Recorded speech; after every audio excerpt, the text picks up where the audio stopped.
প্রত্যেক বছর 28শে আগস্ট ওই তৃণমূল ছাত্র পরিষদের জন্মদিন, আপনাদের মনে আছে নিশ্চয়ই, এগুলো কিছু কিছু রেড লেটার ডে থাকে যেগুলো মনে রাখতে হয়, এটা সেরকম।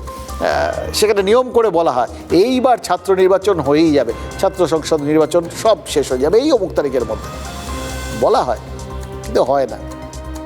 নির্বাচন ছাড়াই যেখানে সব কলেজে টিএমসিপির ছাত্র নেতারা সব দাপিয়ে বেড়াচ্ছে, তখন নির্বাচন করার কি দরকার বলুন তো? বলার দরকার আছে তাই বলা হয়, করার দরকার নেই তাই করা হয় না।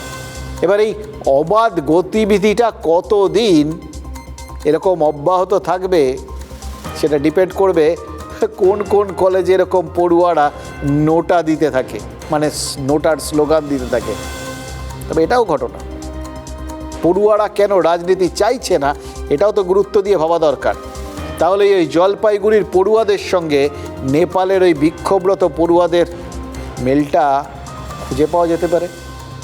ওই নেপালের জনতা তারাও তো একইভাবে কোনো রাজনৈতিক দলকেই বিশ্বাস করছে না, তাই তারা ব্যাক টু বেসিক্সে ফিরে যেতে চাইছে।